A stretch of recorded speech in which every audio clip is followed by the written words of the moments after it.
Hi, hello everyone. So ngayon po meron tayong susubukang item galing sa ating online.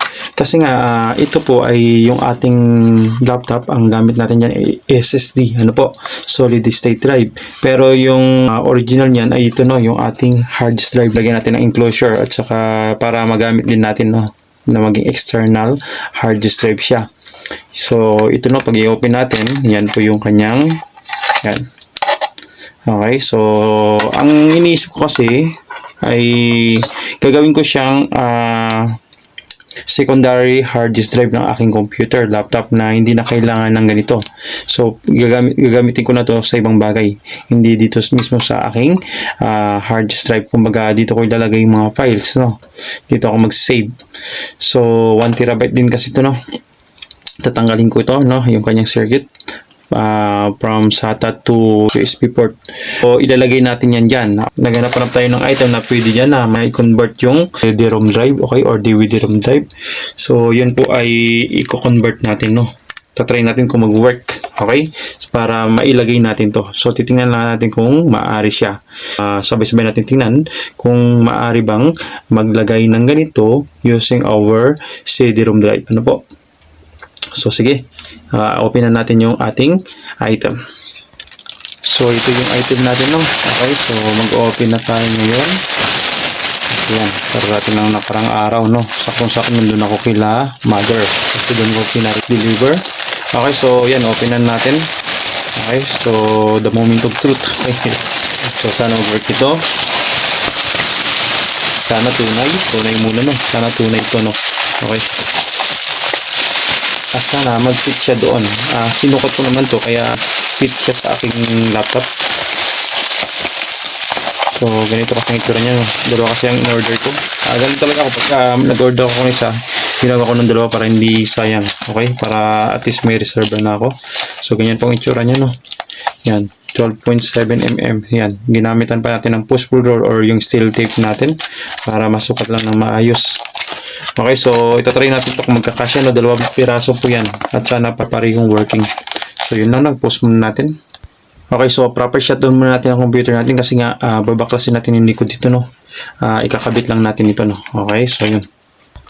So yun, dito muna tayo, okay, binubuksan ko muna bago tayo maglagay sa ating laptop.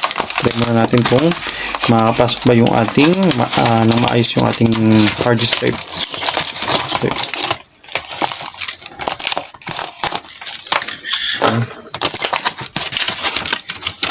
So, ayan, yan ang naman niya. Okay, so yan, may mga tornilyo siya. Okay, so yan, panglagay dito, yan. So unahin natin yung ating hard disk drive kung mag-fit ba, para hindi na ako, kasi ang kaganda nito kahit hindi mo na kunin yung portable mo, dala-dala mo na siya, bit-bit mo na hanggang sa yun, sana hindi mag-conflict. Pero kung kailangan i-configure natin. So we'll check na kung mag-work to. So ganyan. Okay, so ilalagyan lang tornilyo para hindi matanggal. May tornilyo siya pala dito, yan, may paglalagyan siya ng tornilyo, so ito yung kasama niya. Yan, may kasama siyang ganito, and then may kasama na din siyang ganito, pang lock. Okay, although meron naman tayong ganito, so tingnan natin. So may ilalagay natin to sa laptop.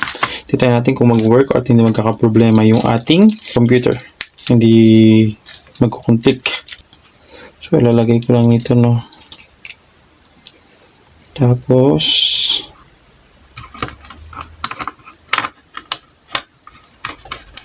yun, sakto. So 4 na, 5 piraso. May labis. So sana mag-work para hindi masayang yung pera natin. Kasi yung ating mga CD-ROM or DVD-ROM bihira nang gamitin. Okay, so pero tatago ko pa din yun, tatago ko pa din para kung kailangan lang ay magamit pa din tayo.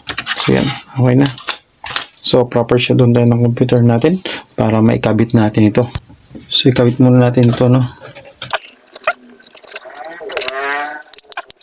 Okay, so nakakabit na. So, hindi naman siya tunay na pindutan, okay? Para at least masabi siya ay katulad dito, no? Yan. So, hindi naman siya nagkakalayo. Yung laki niya. So, makikita natin sa, halos same din naman. Yan. Ito yung ating sa laptop. So, try natin tanggalin to, no? Sana hindi tayo magka-problema at parang okay. So, check natin na. Ito flat yung isa, ito yung isa pa curve. So, titingnan natin kung magpipit siya. Pero okay naman yung sukatan po. Tingnan natin. Okay, so malalaman natin, no. Medyo makapal. Nakuha niya yung lapad niya, pero yung itong ano niya, no, yung taas niya. Doon sila nagka-problema sa taas. Ayaw mag-close ng ating cover. Kaya ginawa ko, tatanggalin ko na lang ito, no. So, ito yung pinaka-solution ko nakikita para mapakinabangan pa din natin. Pwede siya sa mga computer o mga laptop na medyo malalaki yung kanyang puwit, no. Sa akin kasi manipis eh. Kaya hindi siya maaari. So, ang ginawa ko, i-modify ko lang, no. Tinanggal ko na lang yung ano niya. Ang mahalaga kasi dyan yung circuit. Ano po? Itong circuit niya yung pinakamahalaga dyan.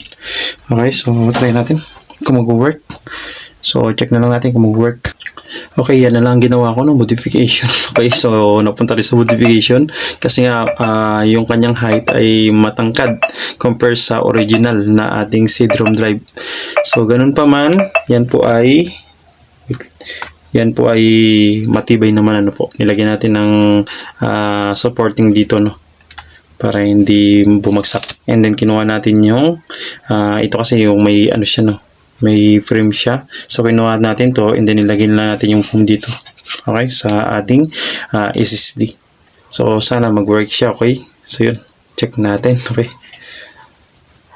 So, yun. Tingnan natin kung madidetect yung ating nilagay. So, dito natin malaman kung working pa din. Baka kasi magka-problema yung ating Windows, yung ating operating system. Pero yun, no, lumuloding naman siya. Okay, lagyan natin password. So, yan. So, check natin.